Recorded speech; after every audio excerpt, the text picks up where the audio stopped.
Olá, tudo bem com você? Seja bem-vindo ao canal Casa Aparecida Castelli. Essa é a quinta e última palestra da nossa Semana Pérola, semana em que comemoramos 30 anos da nossa casa. Curta, se inscreva e principalmente compartilhe este link com os amigos. Assim, levaremos a nossa doutrina a um número maior de pessoas. Muito obrigada e até a próxima. Beijos, tchau, tchau. Boa noite a todos, que a paz esteja em nossos corações sempre.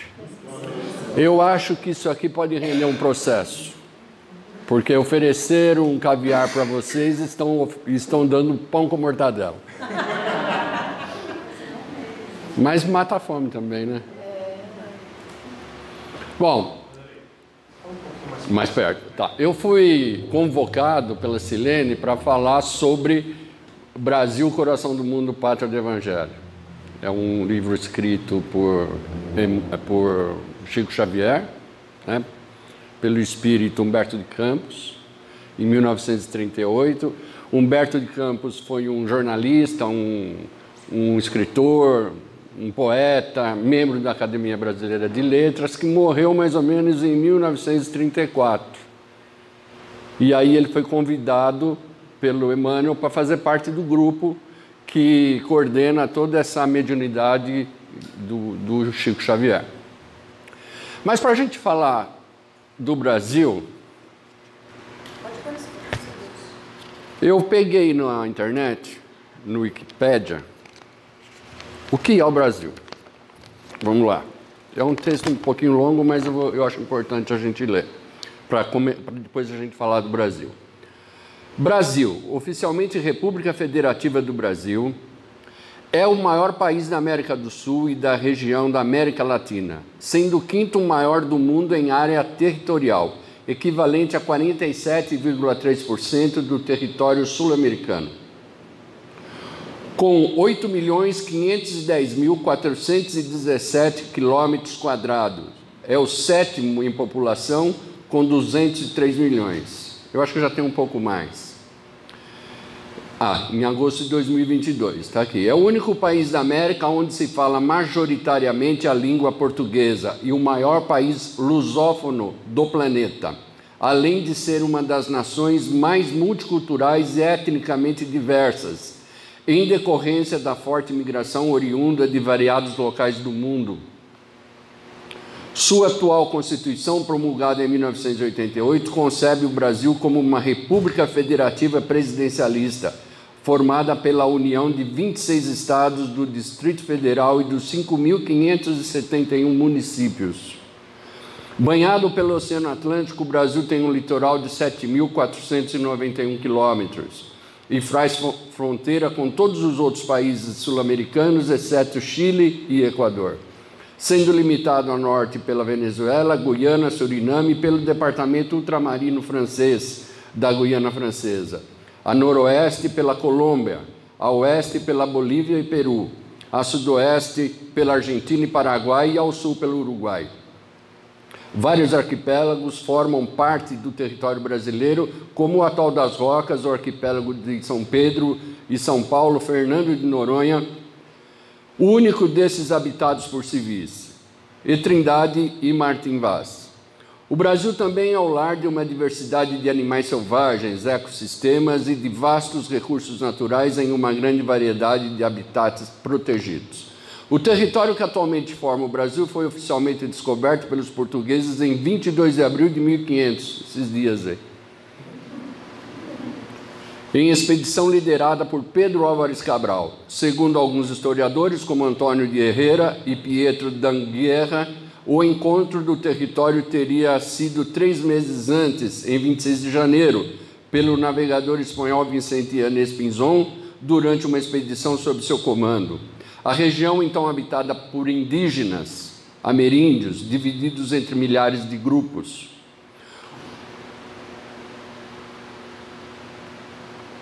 Divididos entre milhares de grupos étnicos e linguísticos diferentes. Cabia a Portugal pelo Tratado de Tordesilhas e tornou-se uma colônia do Império Português. O vínculo colonial foi rompido de fato quando, em 1808, a capital do reino foi transferida de Lisboa para a cidade do Rio de Janeiro, depois de tropas francesas comandadas por Napoleão Bonaparte invadirem o território português. Em 1815, o Brasil se torna parte de um Reino Unido com Portugal. Dom Pedro, o primeiro imperador, proclamou a independência política do Brasil em 1822, inicialmente o primeiro imperador. Depois tivemos Dom Pedro II. E assim começa a história do Brasil. Depois que Jesus surge na Palestina, no ano zero da nossa vida, pregando, plantando ali a árvore do seu evangelho, e um projeto de Jesus que durou mais ou menos 1000 anos, até ele sair do planeta onde ele evoluiu, que dizem que é Sírios. Os projetos de Jesus são muito longos. O projeto do Brasil, de Jesus para o Brasil, são de 700 anos, mais ou menos. Então, lá na Palestina, ele plantou a árvore do seu evangelho, que nós todos conhecemos essa história, como ela terminou e como ela continuou depois com os seus apóstolos, com os seus discípulos. Passados mais ou menos 1200, 1300 anos, Jesus volta e vem visitar a terra, e vem ver a semente, ver a sua árvore realmente se ela frutificou. Ele vem com o seu coro de anjos, com arcanjos, com seus auxiliares, e ele dá uma passada pela terra, ali na Idade Média, nós estamos falando no ano de 1300, mais ou menos, 1380, e Jesus fica triste com o que ele vê. Naquela época, a gente não tinha 20 anos de paz na terra. Hoje a gente não tem também. Hoje a gente não tem 100 anos de paz, direto. Sempre a gente vê uma guerra aqui, uma guerra ali, a fome ali, a fome aqui. Jesus então estabelece um plano. Ele dá uma passeada pelo planeta e ele encontra uma terra no formato de um coração. E um povo que ali já existia, muito simples, muito humilde, eram os índios, os povos indígenas, os primeiros habitantes desse imenso planeta chamado Brasil. E ali ele decide, junto com seus assessores, que ele ia transferir a árvore do seu evangelho da Palestina, onde ele havia pregado há 2000 anos, para cá, para o Brasil, para essa pátria do Cruzeiro. Então ele pensa, qual vai ser a estratégia para que o ciclo da vida siga normalmente? Então ele convoca um dos seus assessores, chamado Hillel, que vem com ele. Hillel foi um grande professor, na época, foi contemporâneo de Jesus na Palestina. Ele foi um professor das escolas rabínicas lá, a escola mais importante que tinha em Israel, e se estudava ali o Pentateuco, os 5 livros de Moisés.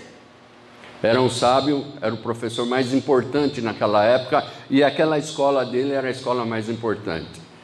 Ele desencarna um pouco antes de Jesus, ele já tinha uma certa idade, depois Jesus desencarna e eles acabam se encontrando no mundo espiritual e ele passa a ser um assessor direto de Jesus.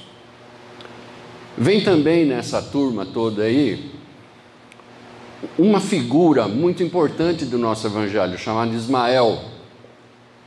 Ismael, ele tem uma história bastante peculiar, porque Abraão, que foi o pai da fé, o primeiro homem a falar da existência do Deus único,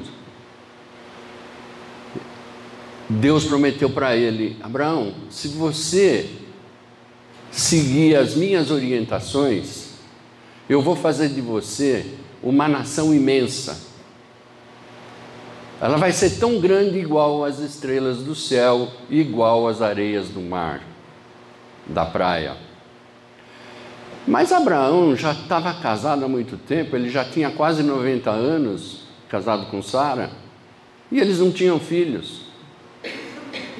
A esposa era estéril, Sara era estéril, não tinha filho. Então ele falou, mas como que eu vou ser pai de uma nação numerosa se nem filho a gente tem?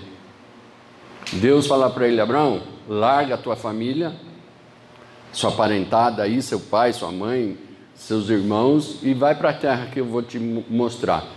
E mandou Abraão ir para a terra de Canaã, terra onde deveria jorrar leite e mel. Hoje está rolando sangue lá e bomba, mas sempre teve rolando bomba lá, sempre. Não é uma novidade isso. Se a gente estudar a história do povo hebreu, a gente vai ver que toda vez que eles se afastavam de Deus, eles eram pegos como cativo de um outro povo mais poderoso. E parece que a gente não aprende, né? A gente não aprende e vai continuando cometendo os mesmos erros, a gente como ser humano. Então, assim. Mas um certo dia, já que Sara não engravidava, ela mesma toma a atitude e fala, Abraão, você precisa ter descendentes. Então você utilize a minha serva Agar, uma egípcia. Então, estranho, né? A própria mulher falando, olha, você vai coabitar com ela porque você precisa ter descendente, já que eu não consigo te dar. E ele relutou, mas ele foi aconselhado por Deus e fez. E nasceu uma criança chamada Ismael, que depois de muito tempo vem a ser o pai do povo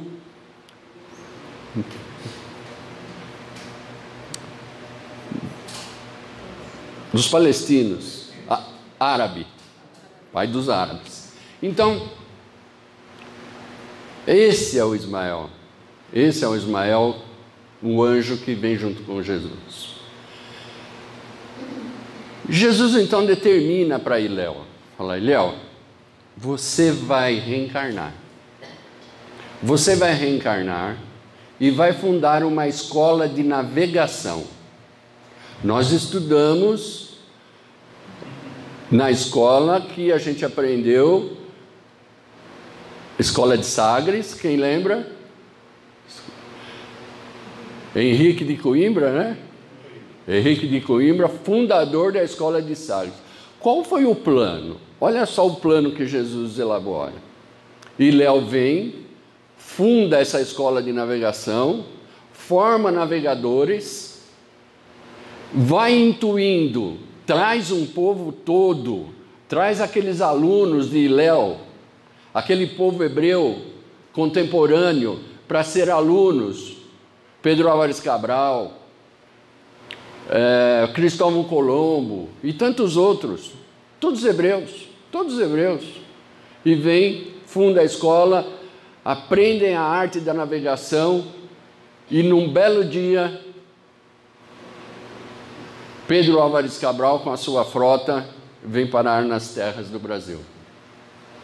Aquele dia do descobrimento do Brasil foi uma festa espiritual.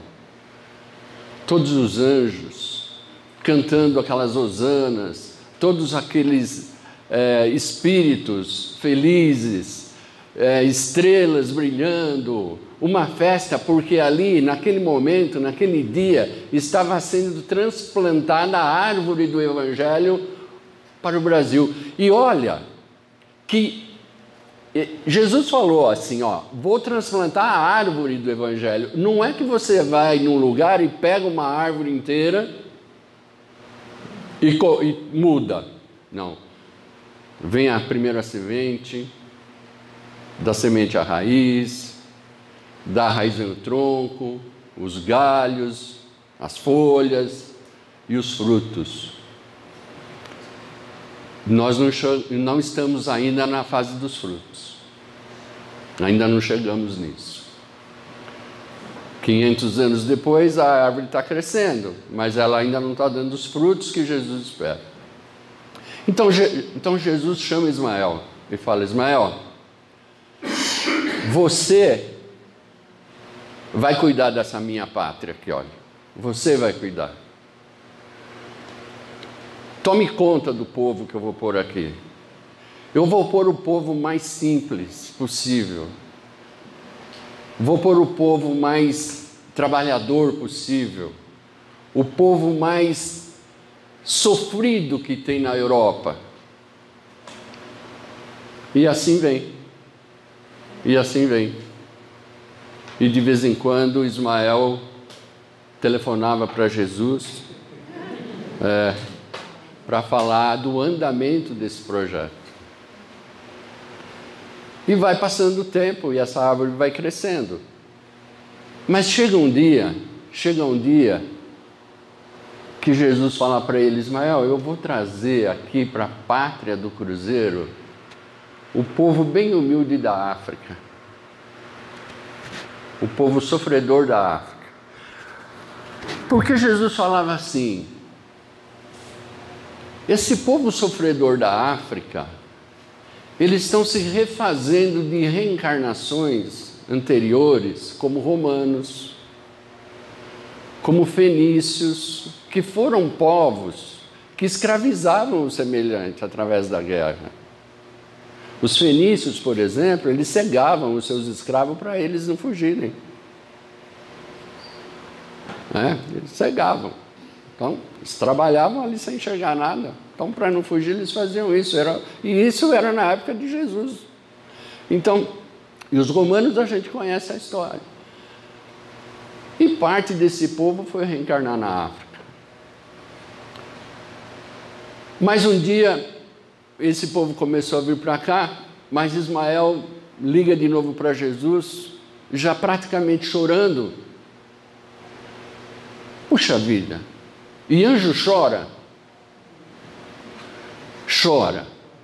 diante da injustiça, diante da covardia, diante da maldade, porque ele fala: Senhor, estão transformando o seu povo africano em escravos. Eles vão lá na África, pegam essas pessoas, esses irmãos, colocam nos porões dos navios como animais. Não vai dar certo esse projeto. Não vai dar certo esse projeto, Jesus. Olha só o que o povo está fazendo. Jesus fala: calma, Ismael, calma. Confia em Deus. Confio. Acredita em Deus. Acredito. Não tem injustiça. Muita coisa a gente não entende, mas não tem injustiça. Tenha fé e tenha calma, que com o passar do tempo, com o passar das reencarnações, isso tudo vai ser ajustado. Tenha confiança, prece, amor, compreensão, que tudo se vai ajustar. Ismael, eu quero que você faça o seguinte: eu quero que você vá para a Europa, eu quero que você procure lá os generais assassinos, eu quero que você procure os políticos corruptos, os cruzados que falharam,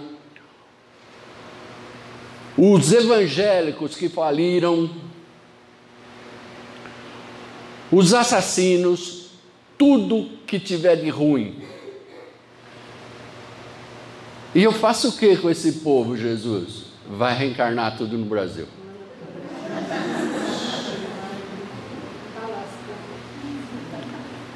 Eu quero o povo mais sofrido, porque o Brasil não é uma pátria para se tornar gigante entre as nações, pela arrogância e pela prepotência. O Brasil será um grande hospital, onde serão curadas almas perdidas que estão rodando aí pelo espaço. O Brasil será, e eu vou cuidar pessoalmente disso, Jesus falava, com a sua supervisão também.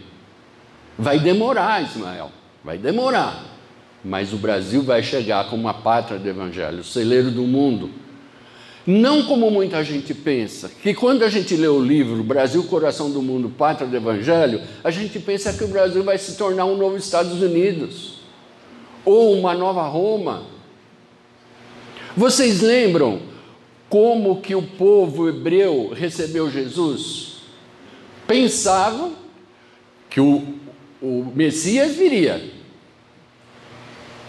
com uma espada na mão para destronar os romanos e fazer daquele povo hebreu o rei do mundo. Não, Jesus veio na humildade, na simplicidade, falando com as pessoas mais humildes. E é esse o projeto de Jesus para o Brasil. Não é o Brasil se tornar uma nação mais poderosa, armamentista mais poderosa do mundo. Não, é o evangelho que ele está plantando aqui. É o povo sofrido que ele trouxe aqui. E entre esses povos mais terríveis da Europa, que Ismael foi buscar, um está falando com vocês. Com certeza. Senão não teria essa missão de vir falar hoje aqui para vocês. Com certeza. Ismael se acalma. Os anjos vêm e cercam Ismael. Jesus pega Ismael, põe no peito, afaga os seus cabelos e fala: confie, meu filho, vai dar tudo certo. O Brasil vai chegar lá. O Brasil será o coração do mundo, a pátria do evangelho. Não do jeito que muita gente está pensando, mas de outro. O Brasil foi criado, foi formado para ser o país redentor de almas perdidas. Por exemplo, quem é o grande mentor de Chico Xavier? Padre Manuel da Nóbrega, que reencarnou no Brasil. Quem foi antes? Públio Lentulus. Quando ele decide vir para o Brasil, ele fala assim: eu vou seguir a minha amada Lívia. Eu vou seguir o exemplo da minha... Porque ela foi morta na arena, né? Ela foi morta na arena porque ela se tornou cristã. E ele não, e ele vendo, e ele me seguiu. E olha que salto. Um outro, que também era contemporâneo lá daquela época, também veio reencarnar no Brasil. José de Anchieta. Então são almas assim que têm uma publicidade grande, mas que vieram encontrar a redenção aqui no Brasil. O Brasil, ele sofreu tantas invasões, a gente sabe, a gente estuda isso na escola, franceses, holandeses, ingleses, uma série de piratas que quiseram destroçar o Brasil, não conseguiram destroçar um país grande desse tamanho. Por isso que eu quis ler esse trecho, para a gente ver o tamanho que é o Brasil, e nem com todas essas possibilidades do Brasil estar despedaçado, conseguiram despedaçar o Brasil. Porque o Brasil, sem dúvida nenhuma, é o coração do mundo, a pátria do evangelho. Até o seu formato físico lembra um coração. Então acontece que o Brasil vem caminhando, e aí Jesus fala assim: eu vou colocar mais um amigo meu aí, um cara que tem um coração de ouro, eu vou pôr ele aí, nesse país, para me ajudar. Sabe aquele cara que deu uma espetada quando Jesus estava na cruz? Sabe? A lança? É esse. Pô, mas é esse cara aí? É esse cara, Longinos.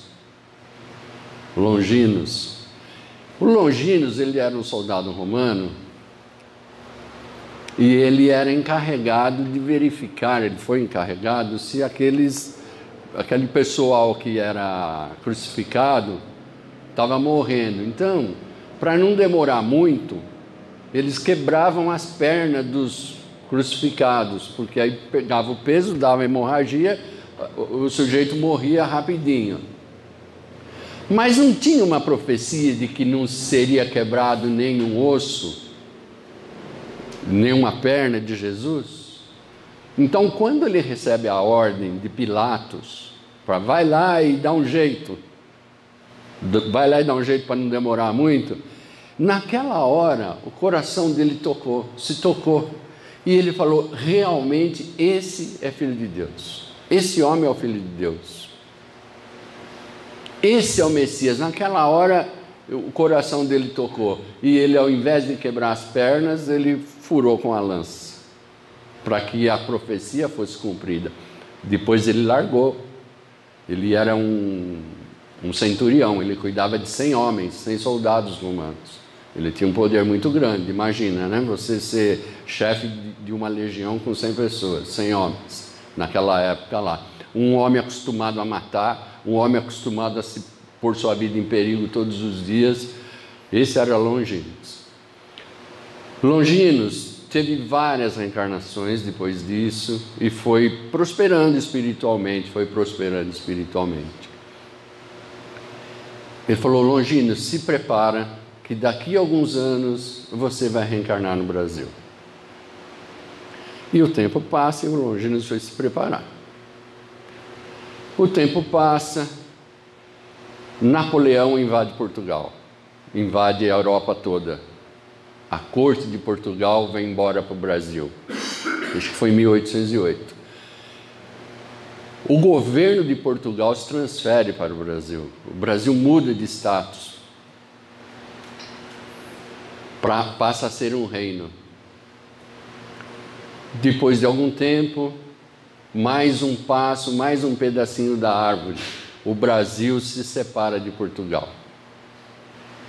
Em 7 de setembro de 1822, o Brasil se separa de Portugal. Temos então o primeiro imperador, Dom Pedro I. E o Longino lá. Mas chega um momento em que a situação política da Europa, uma briga pelo poder lá em Portugal, faz com que Dom Pedro I tenha que voltar. Um pouco antes, Longinos reencarna no Brasil, com o nome de Pedro II. Segundo os historiadores, o maior estadista que o Brasil já teve. Um homem que falava só 17 línguas. Um homem que era recebido com um tapete vermelho em todos os países onde ele ia.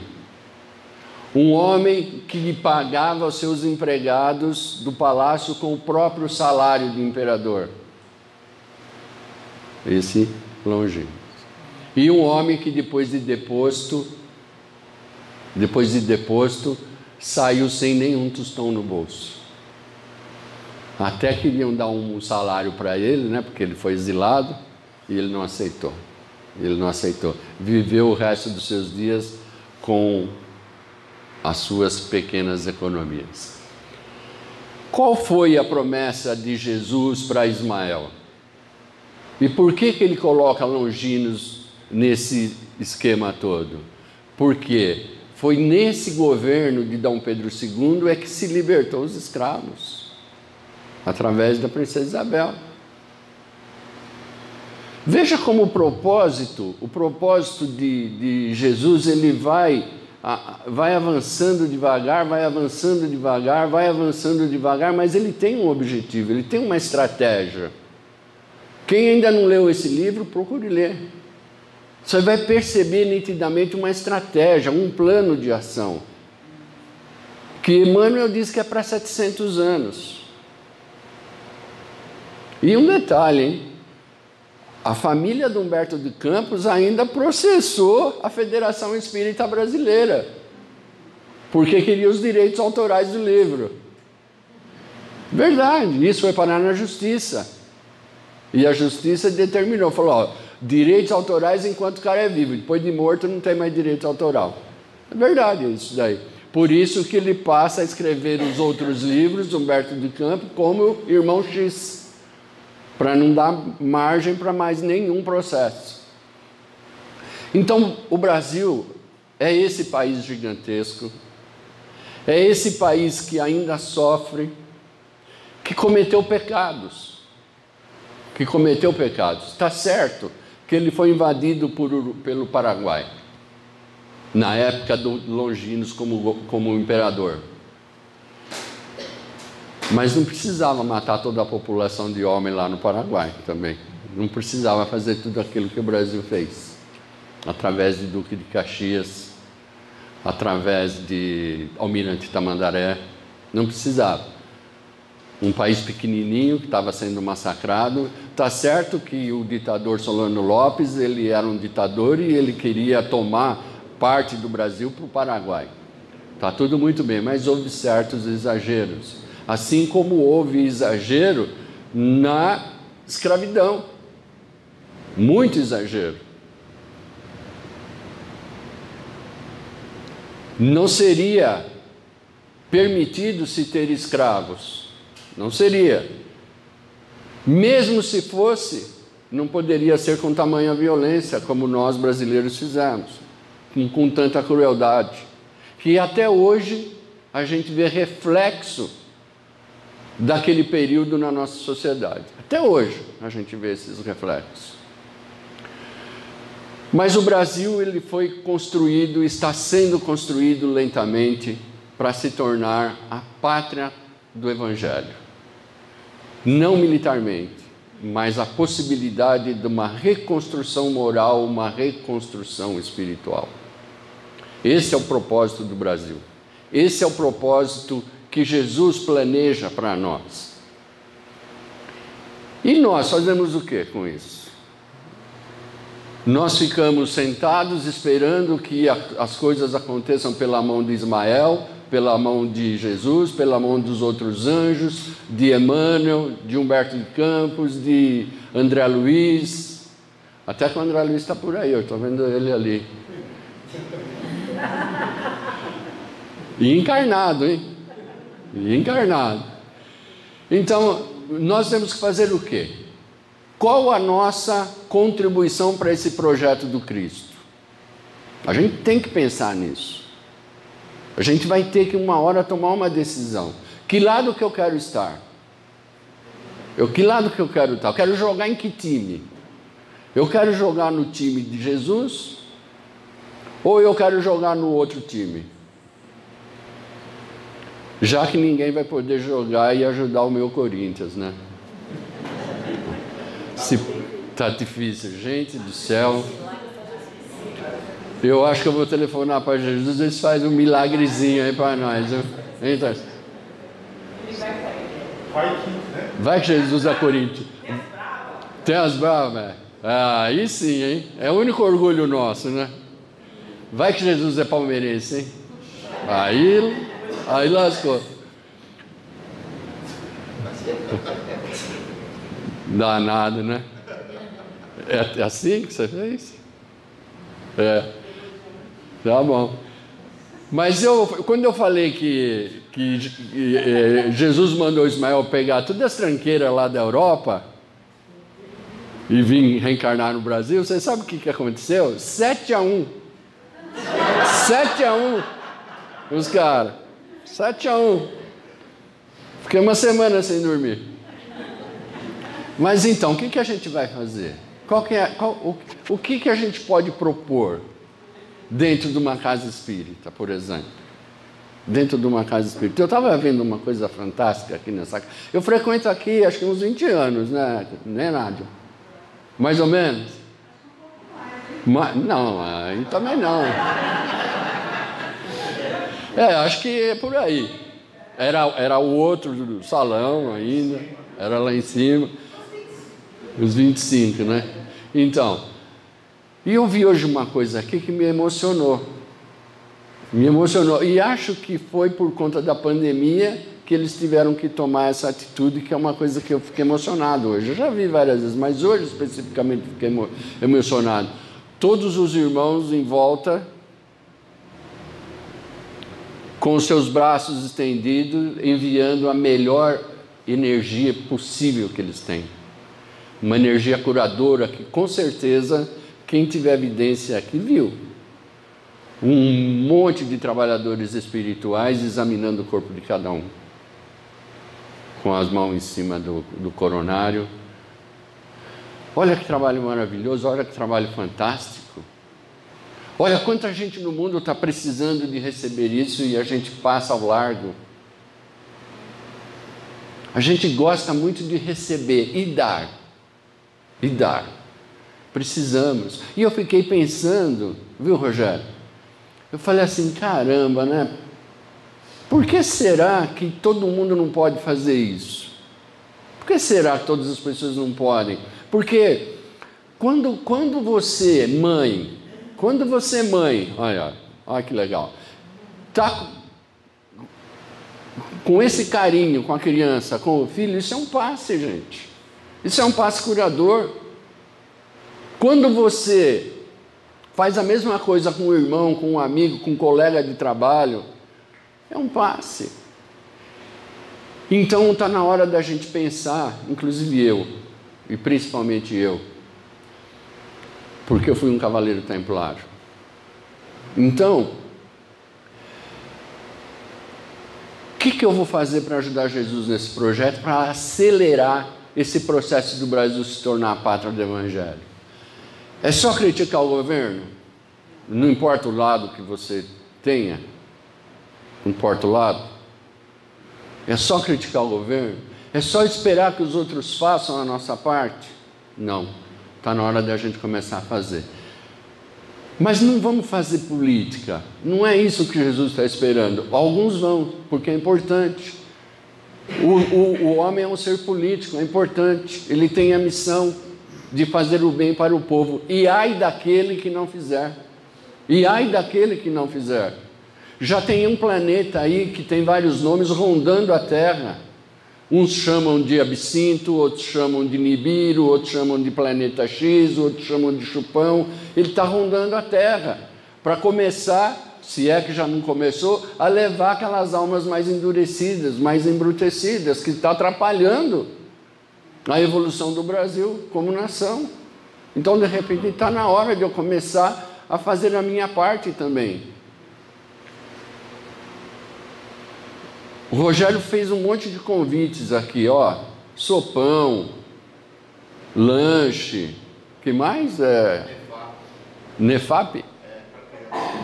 Olha aí que fantástico. São oportunidades que a gente tem.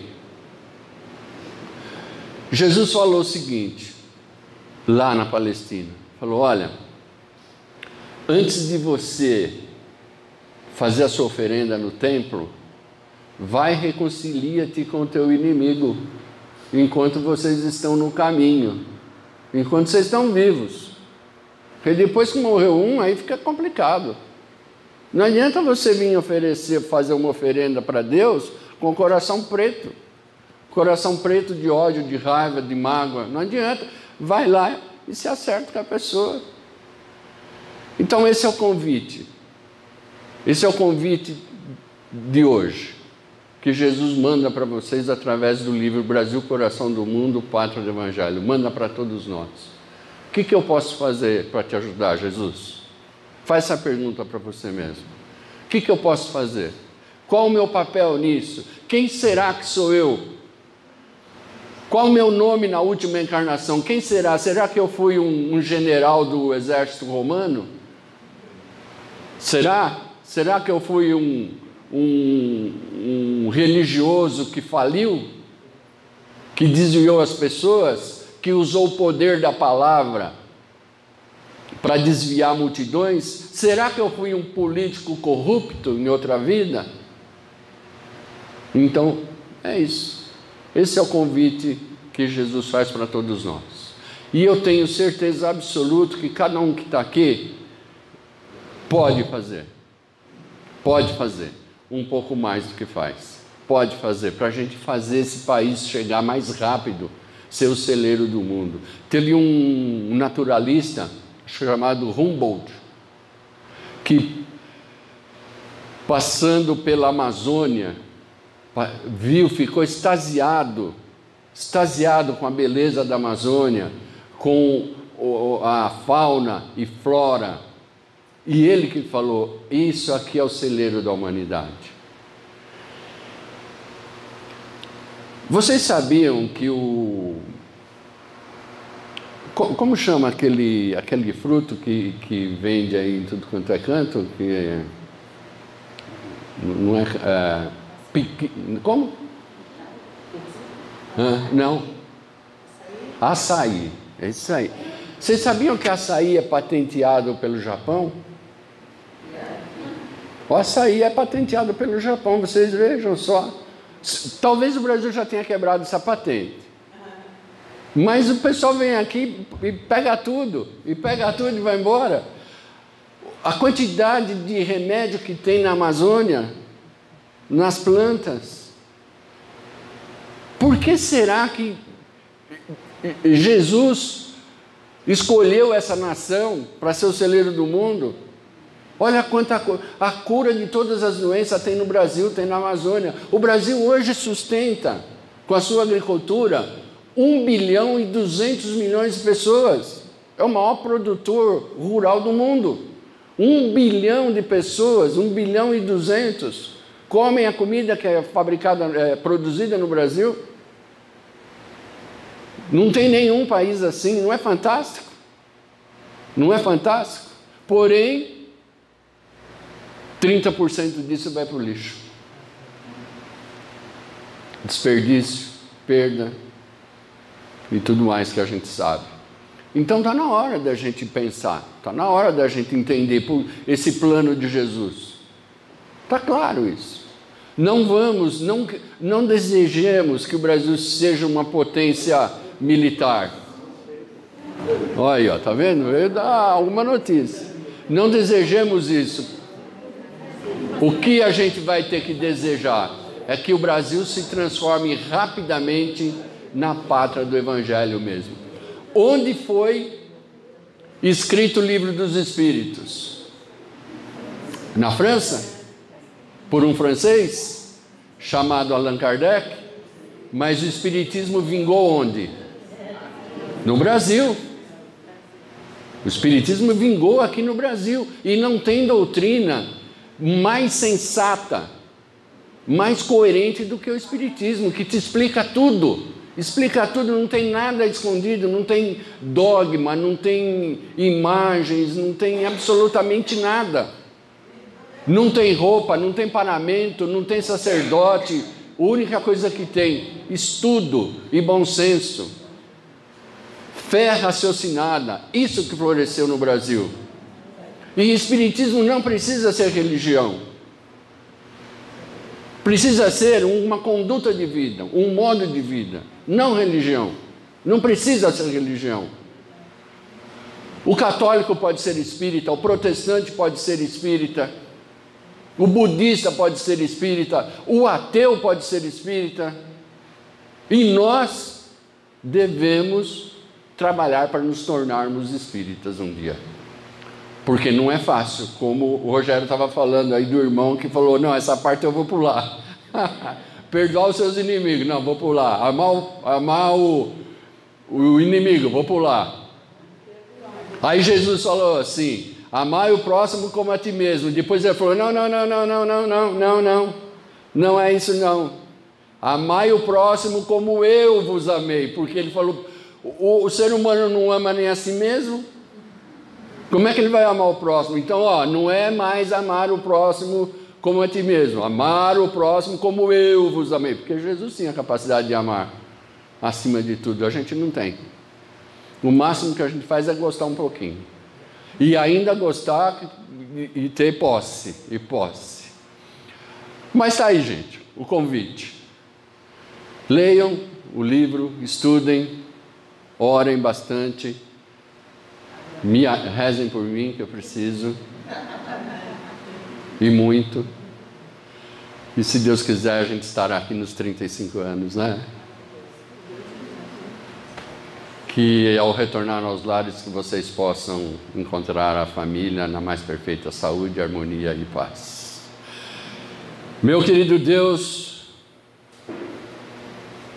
meu querido Jesus, obrigado pela oportunidade de estarmos aqui hoje, recebendo essas vibrações tão calorosas, tão amorosas e curadoras de tantos irmãos e tantos espíritos que passam por aqui na noite de hoje. Nessa festa maravilhosa que a espiritualidade amiga da Casa de Oração Aparecida Castelli festeja nos seus 30 anos, onde luzes se acendem em todos os cantos e em cada parte desse terreno maravilhoso, desse mundo espiritual que ampara e protege a cada um dos tarefeiros dessa casa. Obrigado, Senhor Jesus, e toda a espiritualidade amiga, porque nos dá força a cada dia de seguirmos na nossa obrigação. Apesar dos nossos erros, apesar dos nossos vícios e dos nossos defeitos, essa espiritualidade amiga nos mantém em pé, firmes, e nos momentos que fraquejamos, são eles mesmos que nos põem a mão na fronte e dizem: siga em frente, meu filho, siga em frente. Apesar dos meus erros, preciso ainda disso, preciso ainda de uma palavra de conforto dessa minha espiritualidade amiga.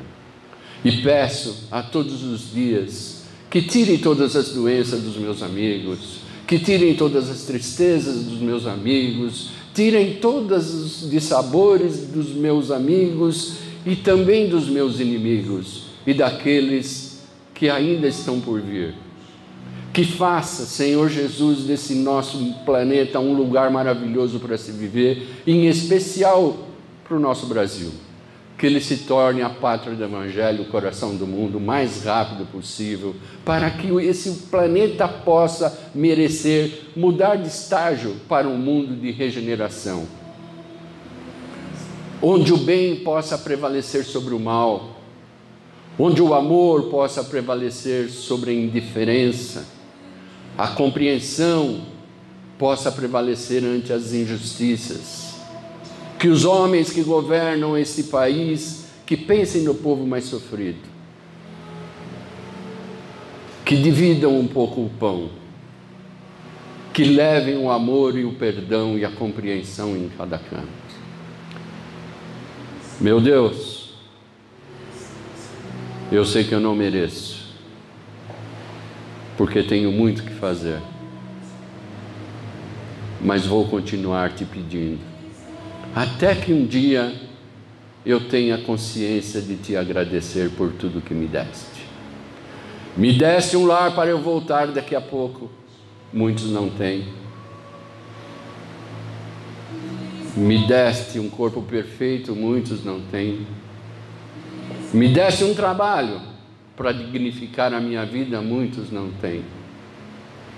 Me deste amigos, me deste uma família, me deste uma fé para eu continuar vivendo em pé. Muito obrigado, Senhor, muito obrigado a todos. Que assim seja. Fiquem com Deus. Muito obrigada por assistir o nosso vídeo. Não esqueça de dar o seu joinha e comente com o que você achou da palestra, tá bom? Até a próxima. Tchau, tchau.